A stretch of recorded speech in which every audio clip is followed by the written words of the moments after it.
we started out with energy efficiency, but also building traditional cold rooms for people. And then to make it sweeter for them, we say that we'll finance it for you. The assumption here is that when people want to build a new cold room, they're going to build a brand new one. They want it to be the most energy efficient. But then in reality, when you go to the ground, a lot of people are interested in the financing part, but they don't want the energy efficiency. In order to run a very lean business, no manpower, then everything done through Facebook, WhatsApp. People book a room, you send them a PIN code. So that's how we keep the operating costs low, then kind of translate to a lower cost for our customers. Something really interesting to me is that the richer countries have better quality food. You go to the supermarkets, you can see the fresh produce. You go to some of the more developing countries, and actually very quickly, the quality of the fresh produce, the meats and things, it's not quite there. So you've got to ask why, because the climate across the region is super good. If you dive down deep enough, it's actually that there isn't enough quality cold chain. So that's basically what we are looking to solve.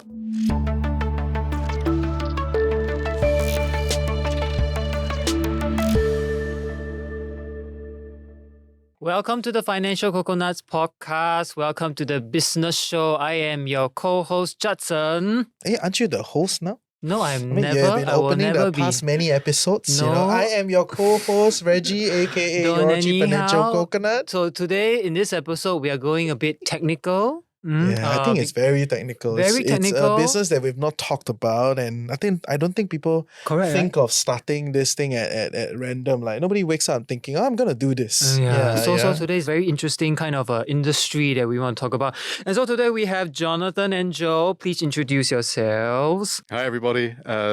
Jonathan Harvey here. British, but been in Singapore for the last 10 years. I'm Joe. We're running a cold chain startup. Can you please tell us a little bit, like, what do y'all do? Like, what is your business about? So Polar Cold is rolling out micro cold hubs in the heart of neighborhoods in Metro Manila, basically providing the cold that SMEs need on an ongoing rental basis.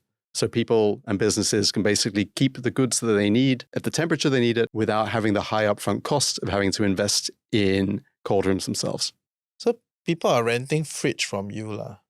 Slightly bigger than fridges, but yes. In a true way, yes. Yeah. But the thing is, let's say today you're a restaurant, right? Your space is maxed out for diners. Your kitchen is full. You don't have a place to put a fridge. Yep. And you need to buy 4 fridges. Where are you going to put the fridge? All right. Then you think about, then I need to expand my restaurant. So first thing first, what you need to do is you need to go and talk to your neighbor. Hey, can I buy your space now? I want to expand my restaurant. I need to pay for the land. So that's one. So you have the land rental. Then after that, you have to kind of think about renovation. Then after that, you put your fridge inside. Then everyone's happy. Then 6 months later, your fridge break down. Wow. Then need to go and maintain. All these problems come. So what we do is we tell the businesses, okay, you need a fridge. You need a relatively bigger one. We have one in our site that is 15 minutes away from you. Like you can get a motorbike to just right there, pick up what you need. Come back. We guarantee you 24/7 access. You want to come at 3 a.m. also can, because this one is a self-serve, right? Then you don't need to pay for land. You don't need to pay for electricity. We charge you a flat fee every month. Your cost is standard. You know how much you're going to pay. You get to use it. Then you don't have to worry about land lease, this kind of thing. Because when you rent your restaurant, you are leasing it. When you want to move your restaurant, your cold room, how? You spend 100,000 build a cold room. You want to move it, like you need to move it, then you need to spend more money to move it. Take it down, put it back up somewhere else. So for us, we do this on a really on-demand basis. So you can rent it for a day, you can rent it for a week, you can rent it for 6 months, 1 year. We charge you different rates, of course, but it's up to you. Yep. And if you have seasonal needs, you can only pay for the 3 months that you need it. Yep. Because the other period, someone will rent it. Basically, we see like the customers who are coming to us are really right the way across the spectrum. So you've got food distributors, could be meat traders, seafood traders, even pharmaceutical companies who need to store overflow vaccines and things like that. But it could be also quick service restaurants, or like if Easter's coming up in the Philippines, the demand is going to go through the roof. So people want to secure space now in order to be able to have the stock they need to be able to supply what the people want to buy from them. Okay. If space was the constraint, then why aren't you deploying it here in Singapore? Yeah. Right? If that was a sell, right? It's part of the eureka moment, should we say. You know how easy it is or how quickly from here we can get to Changi, right? It's what, 15, 18 kilometers away, and you can do it in 20 minutes. 20 minutes in Manila, and you're still like 150 meters away. The traffic, unfortunately, it's terrible. It's really sad. Yeah. Great people in the Philippines, horrible infrastructure. So traffic in this case becomes actually an ally for the business model that we're rolling out. People don't want to be traveling 20 kilometers to get to a mega cold warehouse where they're renting space by pallet, which is basically what everyone is doing here in Singapore. They really need that space to be, if not walking distance, then motorbikeable, like 5-10 minutes away. Okay, fair. And how did this business end up like this? You probably didn't start this way, right? So I've been in Southeast Asia now for about 15 years, plus minus. Myanmar, China, Philippines, Singapore, basically all over the place. Always in the food business, working with big companies, working with small companies. And something really interesting to me is that the richer countries have better quality food. You go to the supermarkets, you can see the fresh produce, you can see the fresh meats, you can see quality products. You go to some of the more developing countries, and actually very quickly, like the quality of the fresh produce, the meats and things, it's not quite there. So you've got to ask why, because the climate across the region is super good. Every country can produce good quality, fresh stuff. If you dive down deep enough, it's actually that there isn't enough cold chain and there isn't enough quality cold chain. So that's basically what we are looking to solve. Okay, fair. So what is the cold chain? Now, for the uninitiated, what is a cold chain? I mean, I would categorize it as like the invisible road that your food takes from getting from farm to table. Like how long it is. Maybe your fish comes from Africa, right? But how does it reach Singapore? It needs to go through a certain level of cold chain before it reaches here fresh. If there's no cold chain, your fish is going to reach here in a very different state. So I mean, that's how I would categorize cold chain. Okay, so it's pretty much like a logistics. It's the hubs between, it's the transport between, and basically you've got to do every single bit, temperature critically. Because if it goes wrong, then like Joe says, your fish, well, it's going to smell fishy. So then which part of the chain are you occupying? How do you end up in this thing? Because I can understand, Jonathan, you're in food. You were in food for many years. Joe, you were never in food. You were doing like VR hardware, that kind of stuff. Yes. Yeah, then how come in coaching? I don't understand. Hindsight 2020. Then I never thought that I would be in a coaching. I think even when I was an undergrad, I thought I would do something regarding solar. But I mean, I've always been looking at sustainability and stuff like this. And then the reason why I was in a VR company at the beginning was like fresh grad. It's like, wow, I tried to get a job in the UN aspiration kind of thing, but I go through the application, wow, damn leceh. Then I cannot go through it. Then I just find a job here in Singapore. Back then, it was the only job that I could find.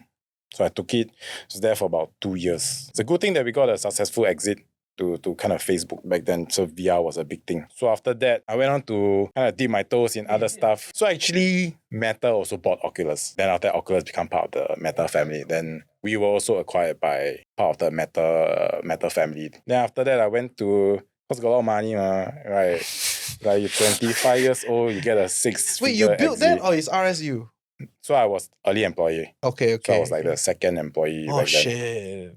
Good stuff. Good stuff. Okay, so I got like a 6-figure Although exit. you sound very sian of it. It's like, I know wanted why? to do this UN thing, You know why I but say then not? marijuana, then You know why I I ended say this not? job, I got 6-figure exit. It's like, wow, life is so tough, man. So tough, man. Because I think right now all gone here. Because got family, 2 kids, house, car, wow, cannot sustain. Now I know where the jadedness is coming from.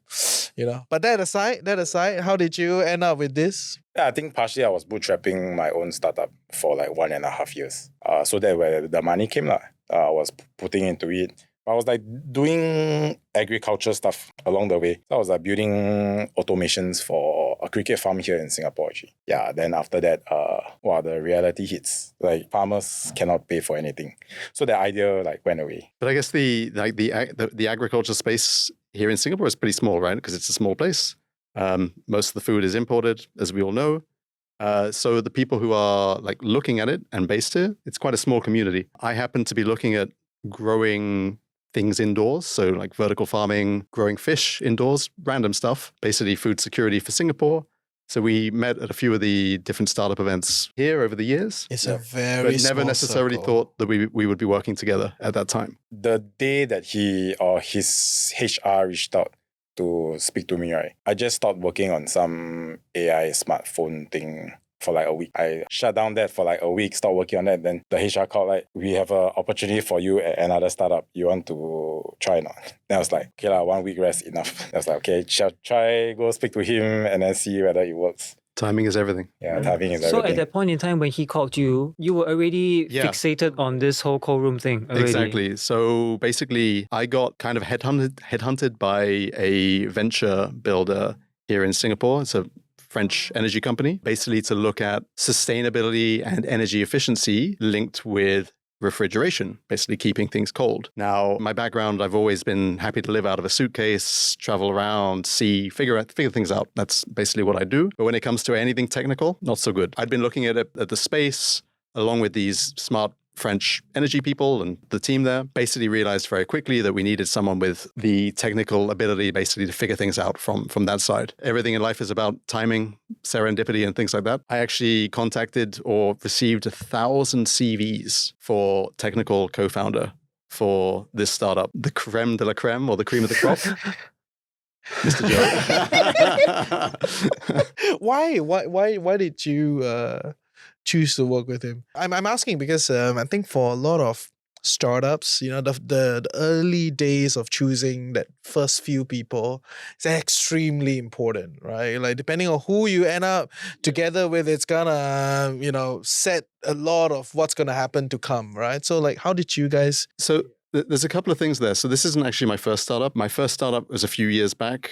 Totally different space because I took a break from my food businesses, went back to London and was looking at language tuition, but online. That was a hot thing for a while. It was, especially COVID times and things.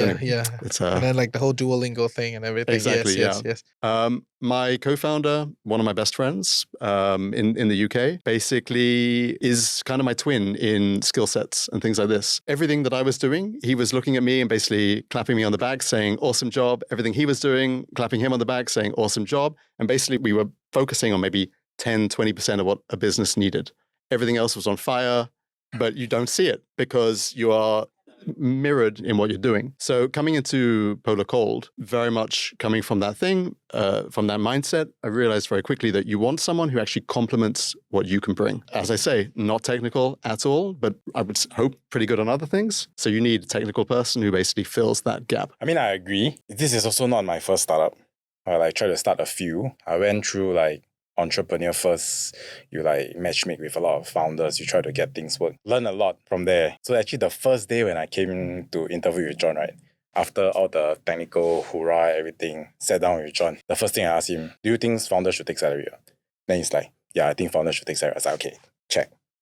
And it's like, ask him what is his like family status. He's like, oh, I'm going to have a kid soon. Then I myself also have kid and got another one coming. So I know that at some level, we can understand one another like a family person. Because I think previously I worked with a pretty young guy, like 22 years old. He expected me to take very low salary, like 3,000. I was like, this is not possible for me. I have a mortgage to pay, family to support. I need like minimum 5,000, this kind of thing. Cannot understand. So I think there was a few things that with Jonathan, it clicked at the beginning, especially the family matters. And then also the fact that we are different people looking at different things. But that comes with a privilege of right from the get-go being funded, right? Yes, very much. Right? That's also because I talked about the cricket farm that I was building with. Like, I was trying to do validation by myself, but I was also working on the tech by myself. So as an engineer, I spend more time on the tech than validating the idea. So coming into this venture, it was validated and there's some sort of funding. I felt a bit also more secure. Like, okay, we can figure this out. We will make this work. And yeah, at least this idea is validated by smart people. We can talk about it later, how the business evolved. And then you realize that those smart people weren't actually that smart also. So okay, let's go into your product itself, right? To me, I am a absolutely non-technical person, right? And so what's so special about building a refrigerator? You know what I mean? What was it that you required Joe's technical expertise to build this final end of the cold chain? Actually, when this business started out, where we are today is actually very different from 2 years ago. The core piece of the idea was basically that we were looking at refrigeration, which is critical for food safety, food security, food quality. And we were looking at it from an energy efficiency perspective because our core investor happens to be an energy company, and that's green future is a very, very big thing. Looking at energy efficiency, well, without a technical person, there's no way that I could have done that by myself. But actually, the business has kind of evolved over, well, that time. A few reasons for that we can go into. But basically where we are now is actually we are setting up what we would call hyper-local cold hubs, basically self-storage refrigeration starting in the Philippines in Metro Manila, basically to provide small to medium-sized businesses with the cold that they need, that they can't do themselves, that allows them to grow their own businesses. And is it still the original investors that are in this game? Or did that run its course and then this is a new thing that you're doing? So I would say actually, so the energy efficiency piece is actually still very much core to what we're doing. Because partly, if you're going to be setting up cold rooms for rent, basically, in theory, a lot of people can go into this. Space and energy, Exactly. right? Yeah. So yeah, if it's something which anyone could technically look at this space and say, these guys are making money, we're going to come in and do exactly the same, but maybe we got more money or whatever it is. You need to have some competitive advantages. So actually by doing this in a more energy efficient way, it's actually lower cost. So it's good for the environment, but it's actually good for your business as well. So we believe that we can do this cheaper, more effectively, more efficiently than basically anyone else in the market right now. Fair. We'll talk about that. But I do want to know, so like, is the original investor still around or is this new? It's a continuation, pivot, to get to here, but it's still the same cap table, same structure. Currently, yes. Okay. And how much do you guys own the company collectively? Slightly over half. Okay. Yeah. And do you find that, I mean, because I think it's important, right? As compared to like both of you, 100%, growing this thing, and raising 20%, in equity to get your capital to run, as compared to having a strategic investor right from the start that's going to take a much bigger chunk, maybe that's how usually these things are structured. How does it change your motivation as founders, or how does it change the way you look at the business? Like that, does it or does it not? Or, just so we get some thoughts. Also because there's a lot of these programs out there and all that. So we're trying to help like founders like make some thoughts around how to choose these things. Do I do it on my own? Or do I and what is the trade-off when I ride with a big backer? So actually I came from both perspectives, right? I tried to do it on my own and then I joined this venture. So I would say specifically for us, because it's more in a climate tech space, it actually helps to have a backer. If you are doing things like Bitcoin, AI, just go out, you just do some crazy idea, you can raise a few million on that, people will put money. But for climate tech, it's not the most sexy space. So if you try to do it on your own, it better be a damn good idea. And then you think about all the climate space, people have been looking at it for the past 10, 20 years. Any software idea that you can come up with, somebody must have been doing it already. Yep. Then the only thing left to do is hardware. And hardware is going to be like CapEx, heavy, few million. You go to investor with this kind of thing, they're going to run away, man. Yep. So I would say, depending on the idea, but specifically for climate tech, I would say that if you are looking at hardware, maybe the venture builder side of thing might be the way to go, because you have a reputable backer, they give you some sort of funding, and actually they themselves understand capex heavy business. I think also, the fact, so it's a strange kind of hybrid between incubator, accelerator, VC kind of model. You've got all these things at play. So there's money there, but you've also got a team of like smart people who basically the early support. New people come, new people go, right? Like people come, people go. We've met some smart people also who have kind of assisted us in some way, but then again, they are not part of the shareholder kind of thing. They don't have equity, so it's just a face come and go. You can always look at it like even having the brand, right? So as Joe said, like we're building cold rooms and renting them out now. It takes a lot of money. And if it was just Jonathan and Joe trying to do this, like we're awesome people, obviously, but going out raising significant money becomes much, much harder. As soon as you say, actually, Jonathan and Joe, by the way, we're backed by X, and we've got all the, the legals, technically speaking, if you need it, you can go and speak to a legal expert who's within the team. Financial modeling, all this kind of stuff. Like there are people there who can help you.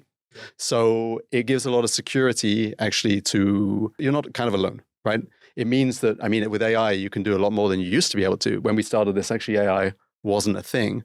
So If it's just 2 people starting a business, it's kind of nice to have, well, there's 6 or 7 people I can get on the phone right now and say, hey, can you help me brainstorm this, troubleshoot this, whatever it might be? And I was at some of the SG Innovate, which is a deep tech ecosystem here, right? And events, and I hear all these, deep tech founders complaining about how it's so hard to get funding because the capex is crazy and the investor pool here doesn't understand. So there's that whole charade and shenanigan, right? So I think in actuality, maybe it's a no choice, right? If you want to play this game, you need big backers, and some of these incubators may be a good platform for you to roll with it, right? To have a head start. Yeah, to have a head Yes, start, right? definitely. To even have a seat on the table, right? To play the game. I would say so. You can imagine, right? The fact that we went through a couple of pivots to get to where we are now, and the business is looking great, took time. It took money. Like if it was just us with the, dipping into your own pockets when you've got families, when you've got responsibilities at home and things, maybe we wouldn't have had the resources to get to where we are, and you'd have simply given up, even though the idea is just around the corner. Okay, fair.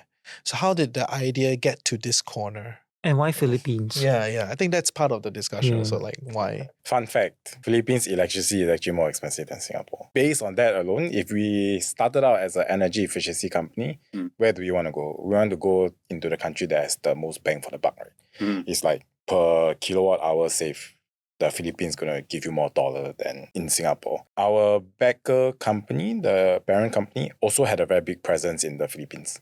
So naturally, you go there, you say, we are backed by this. Can we speak energy? They listen. So I think that's how it started. And then as you get deeper into the Philippines, you just get sucked into it. Then you just stay there because you already got all the connections and stuff. Core part of building a business is actually speaking to companies, right? To figure out what actually they need. So we went into this having an idea. You speak to 10 people, and then the idea changes slightly. But as you speak to more and more people, more and more companies, big ones, small ones, you get more data points, right?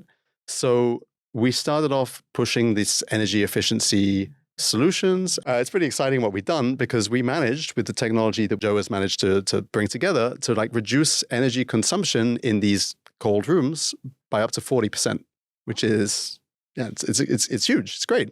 And again, if energy cost is expensive, that's big bang for buck for customers. But it gets a little bit trickier because if you have a small cold room, 40% of very little energy is still not much. And so probably for a small user, actually they're more concentrating on the business surviving than, how can I save a little bit on the energy? And for big companies, you go to them and you say, look, 40% of millions of dollars of energy that you're spending, it's a chunk of cash. But then it becomes political. They're making money already because these are big companies. They do a good job. So do they really want some random little startup to come in and start messing with their processes and playing with the systems and stuff? So the time to actually get in and start selling to these customers can be really quite long. So taking that both into account, it's like, do we have a business here which actually can get to the scale that it needs to be quick enough that actually we can do something really cool here? Yeah. I think we started out with energy efficiency, but also building traditional cold rooms for people.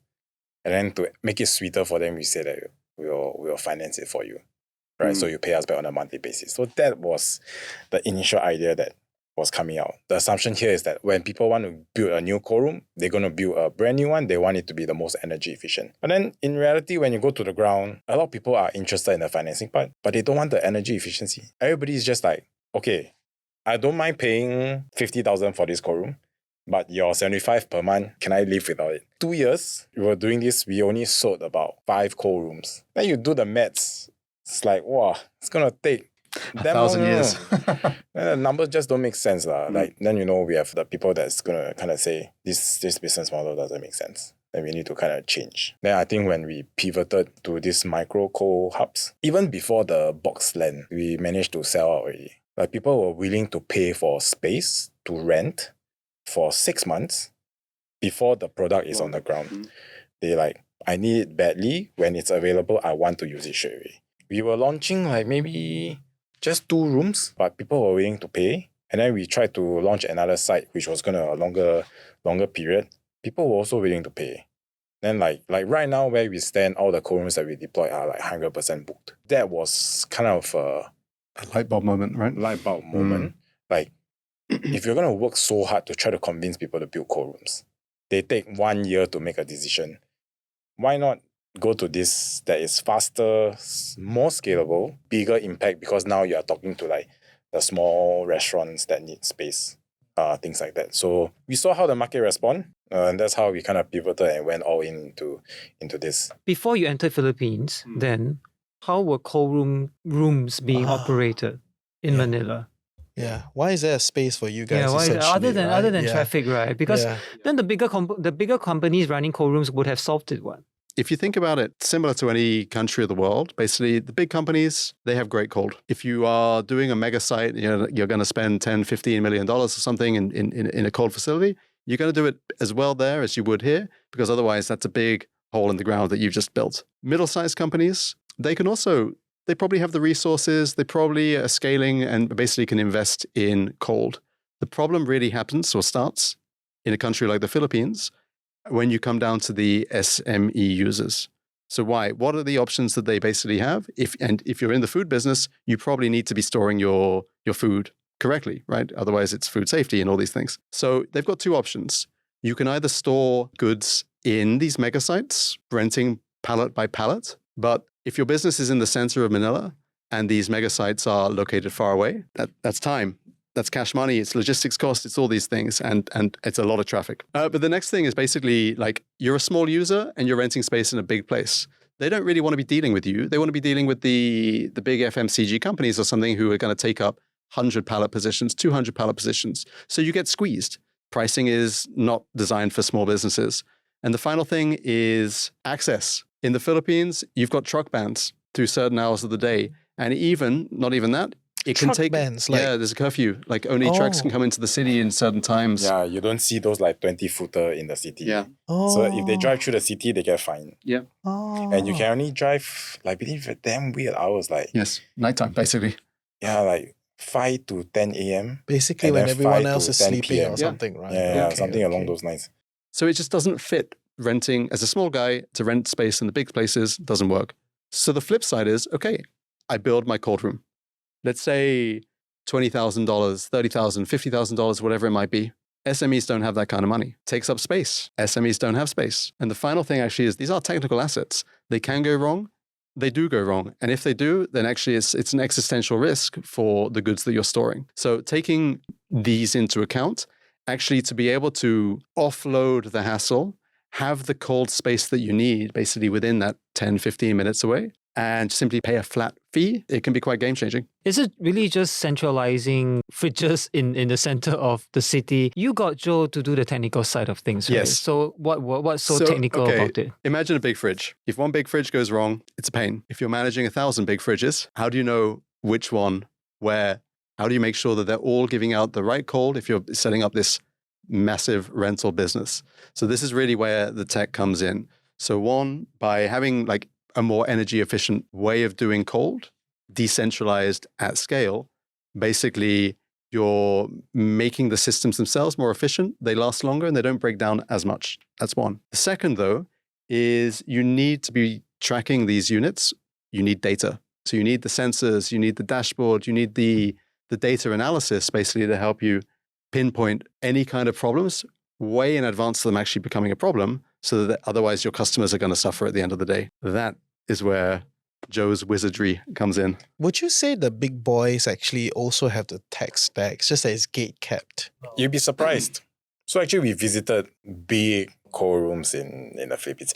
Imagine Magnolia ice cream, all these kind of things. We actually visited their cold rooms, take a look at their operations. It'd be interesting to know that these people are still manually recording their temperature. Because they got the money, they don't mind paying one guy to go and write temperature. Their legacy system is old and they can't really modernize because the new tech cannot fit into their old tech. So they are stuck with the legacy system. And then again, if you look, then they look at the cold room. My SOP are all working.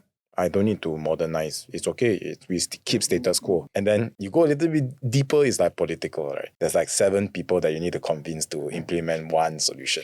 And it's like, forget it. Your clients, do they have a mobile app that they can... Is there a security camera? Security camera to monitor what's inside, no. But security camera for us to monitor the site, yes. Because we need to see who's coming in and out. So a few different businesses can share the same storage. So this thing is also something that's a bit more unique for us. Because we are setting up all these small cold storage, we put a lock in all of them at the site. So what this means is that the person have their own cold room. This is mine. Nobody can see what's inside. Only I have the access to this. I can come here, take what I want, close the door, and then everything is private. Because at the beginning, they didn't really understand the idea. Then they'll be like, so how? Like they share the My competitor room? can see which onion I use. Yeah. It was- Actually, Philippine people are very competitive. Serious. They will sabo one another one. It's also something that we have to think about from the start. Yes. Because if not, we will just build one big one and also rent out. One by one, we will do that also because that's economies of scale. Yeah, but the real deal, is in managing the temperature, right? That is the real deal. The others are like sensors, standards, Cold room that's not working isn't cold. Okay. Managing the sensors and stuff is one part of it. But another part that's a little bit more unique to us is actually all our sites, right, don't have any manpower. It's self-serve. Interestingly, also my background before I joined Polar, I was in Igloo. Which the is also digital kind of lock cold. company. The lock. Arctic name. Yeah. So I was working on digital lock. So I kind of had a background on that. So I was like thinking, if we wanted to rent this out and I don't want to hire someone to come down, pass you a key, handle all the keys. How do you do that? So you put a digital lock at the front. You want to rent for 6 months, I give you a PIN code that works for 6 months. Then that's how we kind of gatekeep everything, right? Then after the 6 months, if you don't pay, we just void your PIN code. So that gives us also a form of control. In order to run a very lean business, no manpower, then everything done through Facebook, WhatsApp. People book a room, you send them a PIN code and say, this is your PIN code, send them a video, this is how you use the room. Then when they come, you just monitor through the camera, make sure they don't do anything suspicious, then done. So that's how we keep the operating costs low, then kind of translate to a lower cost for our customers. Because I wouldn't say that the big company never thought of this. They thought of this. But then they went to calculate how much manpower they need, then they realized that the whole business model just doesn't make sense. So for us, as a small scrappy startup, we had to kind of find things that works. Bootstrap, yeah. Yeah, because we don't have 15 million to build a big cold room, right? Don't you think they're running the iOS of cold room? I like. Got privacy. Are you raising around? Got speed. Yeah. Yeah. Oh, they're We raising. accept donations, yeah. So wait. Okay, so give me some color, right? So how much capex goes into a facility like that? I mean, just in a ballpark, right? And then like, how big is the TAM? And how many more spaces you're gonna open up? Based on your evaluation of the market in Metro Manila at this point in time. So you can imagine, let's take basically a big fridge, if you will, like 2 meters by 2 meters by 2 meters, something like that. It's about $4,000 to have it placed, installed, operating in a site in Manila right now. That basically gives you the amount of capex that you need to roll out for every single box that you're looking at. Now, originally we were thinking we wanted to be doing this really like the vending machine model. Can you literally take individual spaces in the corner of whatever it is, shopping malls, basement car parks, empty lots, things like this. And people aren't using this space right now. So it's cheap. But if you can make money for that landlord, we can make money for us, and then you can help customers actually grow their business. Awesome. It's a bit of give and take here because you're storing food. It's regulated. You've got to be able to do this in a way that the government can check and say, yes, we're happy with what you're doing. So actually it makes sense to kind of cluster them together. So right now we have a site where we got 9 of these boxes. The next site will be a little bit bigger, but maybe 44 of these boxes, but basically anywhere in between where you can get the sites at the right price in locations where the demand is, where people actually want to use these things. Kind of gives you an idea of what you're up against in terms of how much money you need to be investing.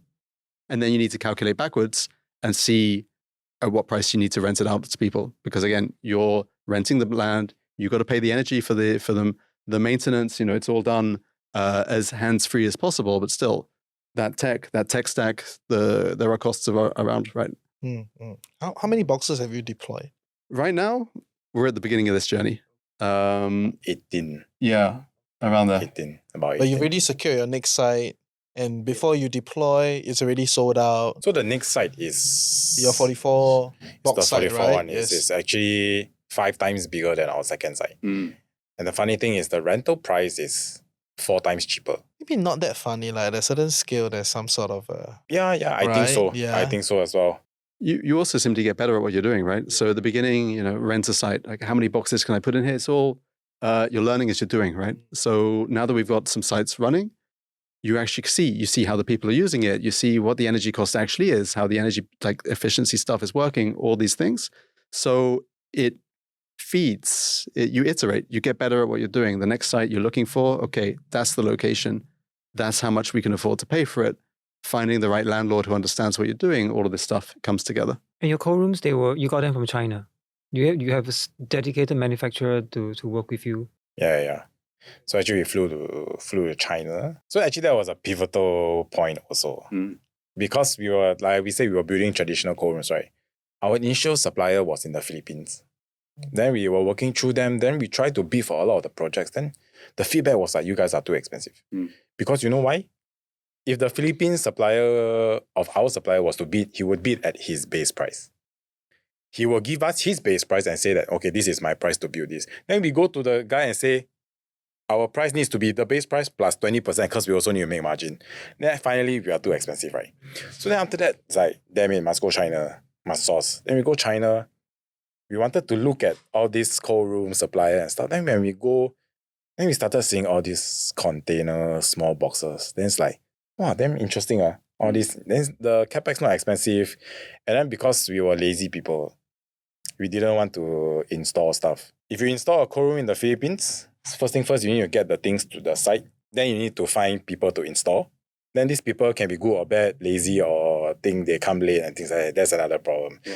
Then you don't want to deal with all this nonsense. So we say, why not just buy a completed one? Everything done in China, ship here, plug, works. That's what I want, right? So we started looking at that. I started thinking about what can we do with that. Then the next thing that we naturally did is we try to sell this in the Philippines. Then it was still quite pricey for people. Then the next eureka moment is then we think about what's the most relatable in the Philippines. Philippine people, all their life, they understand that if I need more cold space outside, the only way to do it is to rent from the big people. Then we started thinking, how about we start renting this out? We look at the payback, look at the numbers. Yep. I think we can make it work. Let's test the market. Then that's where we went into we're going to set up 2 cold rooms here in Philippines. Anybody wants one? Then we have people that say, oh yeah, what are you doing? I'm interested. Then you get your guys showing some picture, say like, okay, this is what it's going to be. This is how we're going to charge you and things like that. Then the guy is like, okay, I want, sign me. It took us like 5 days to close the first customer. In fact, then previous time, the cold room, it took us like 6 months to close a traditional cold room. So we knew we were onto something. It was not like you went there and you custom made your boxes, which therefore means to say some other people can just plug and play and repeat your business model in the Philippines. Yes. So where's your moat? What is the thing that's protecting I think you look at the bigger picture. So in the moat, right, even they came in today, right, they're going to hire people to manage the cold rooms. We don't need, correct? So one less OPEX. Their cold rooms are going to be standard, but our cold rooms are going to be more energy efficient. So that's reduced OPEX for us also. But just so I'm aware, right, because you have an OEM manufacturer that is building the box, right? I know you don't call it a fridge, the box, okay? Yeah, the box. So, and they come in a box, you plug it in, you deploy. So where is the energy efficiency? You have external insulation in the building, is it? Or like no, so it's inside the way we track the temperature of the goods. Okay, then you will adjust your wiring. coolant from there, essentially. So when the boxes come to the Philippines, we do add additional things into it to make it more energy efficient. So your last mile is done in your little office, with all the It's not little office. insights, okay. It's just me flying down to Philippines, install. Yeah, we got to change this, tune that. We're not going to let the Chinese people know about this. Yeah. A little bit of that. A little bit of that. Yeah, because I have another startup that does vending machines in Singapore. Also got from China. Then they came here, brought it here. Then they iterate. Then they push it out to the market. How's Singapore? I mean, you split between 2 countries, right? Philippines and Singapore.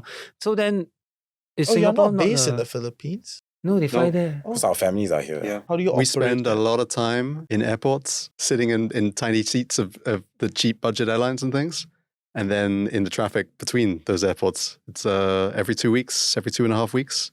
Like we're on the ground for 3, 4, 5 days. Is Singapore going to be ever a second market that you want to? I'm sure the model will We are be. starting to look at Singapore because I believe the margins here are going to be very different.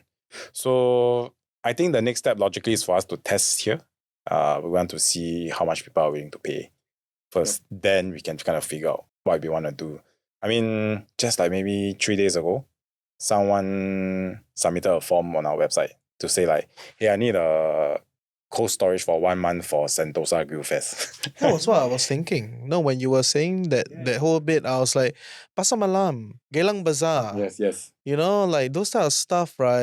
It's like a pop up and go, you know, That's probably going to be more the business model here, just because one, so again, traffic isn't the issue, right? So you can use the existing infrastructure that's here. Secondly, actually, Singapore it's rich, it's developed. So there is huge supply of good quality stuff, right? In markets like the Philippines, there is not enough for the population that you have there. So they need more capacity, they need better quality, all that stuff. Here in Singapore, so it's more being able to provide that flexible solution that doesn't maybe exist right now. Okay. So they'll probably keep like 10 box, and then whenever there's a festival, they'll deploy the 10 box and they'll centrally cool down their energy savings. I want a or big beer something. fridge in the office, you know. Okay. So What about I like like that. what Yeah. about government contracts? Have you given up on that type of B2B built contracts? Because it does sound like you tried, right?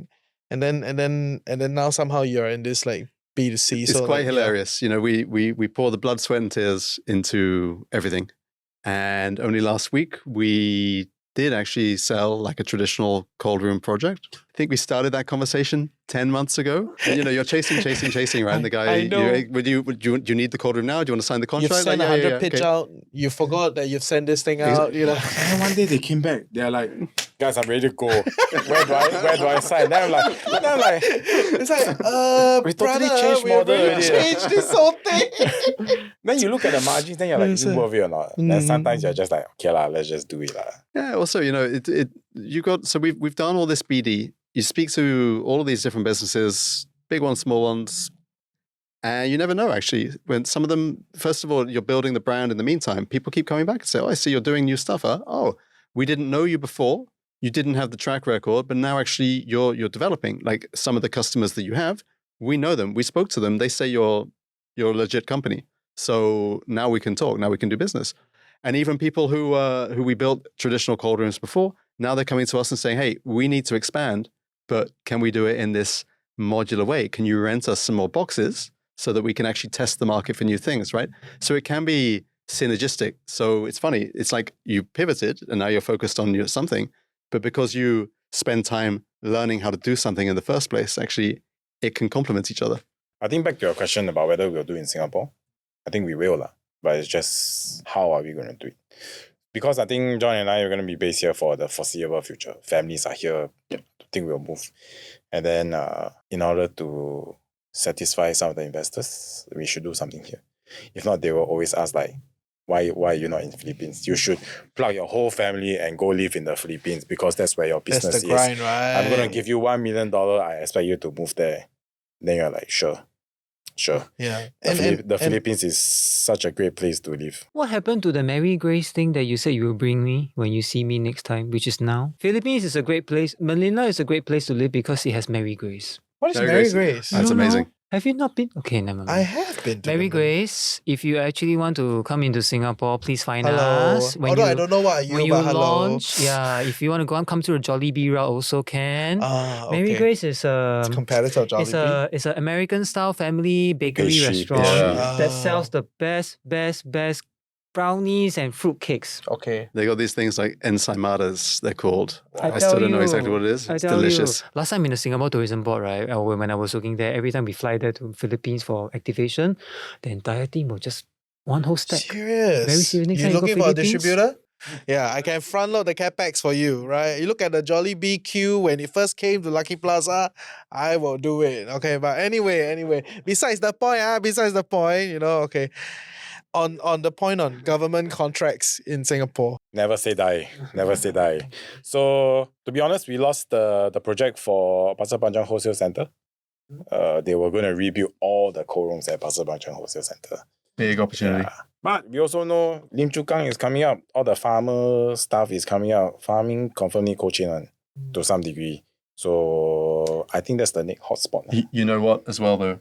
Like, the roots are energy efficiency. People don't really necessarily trust startups, right? For various reasons. We are deploying this technology now in every single cold room that we roll out. As soon as you say, actually, guys, look, we've got the data from 100 cold rooms, and it shows that we're saving this much carbon, this much money, it works. Trust us. Then actually you can go back to the governments, all of these different players and things, and say, guys, like, you didn't trust us before. Now we got the track record. This is good for you. It's good for us. It's good for everyone. Let's do this. So it's not today, it's not tomorrow, but it's always there. Yeah, we can start from the Pasar Malam as well. Some late night, some founder, maybe some guy from SFA goes down to Pasar Malam to buy some food, then he sees the polar box there, then he's like interested.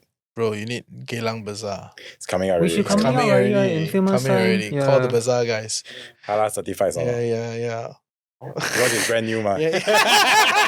Okay, I don't have to say anything about that, but yes.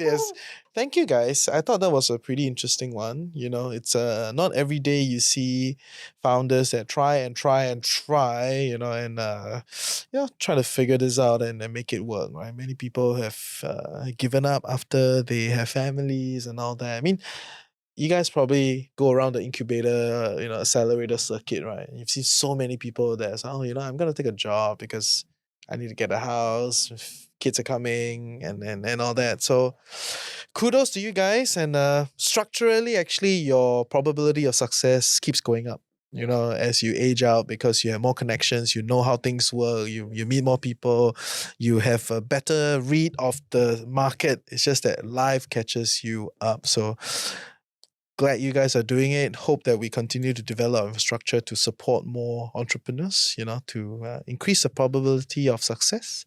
If our audience would like to connect with you, whether is it the Geylang Bazaar guy or your next round of investors or whoever that is interested to explore your solutions, where is the best place to connect? LinkedIn? LinkedIn, Facebook. Okay. What do they search? Polar cold. Polar Cold. Okay, Yeah. so you guys have a LinkedIn account. We do, okay. yes. Polar Yeah. Cold on LinkedIn. Great. I wish you guys well. Yeah. Thank you. Thank you so much for having us. Thank you. I hope you enjoyed today's episode. And if you love what we do at The Financial Coconut, please head to thefinancialcoconut.com to drop your email address so that we can reach out to you when we have events, when we have a new drop, we have all the good stuff, and route out the algorithm to get to connect with you directly. With that, that's all for this episode of TFC Business Show. We'll see you next week. Take care. Bye-bye.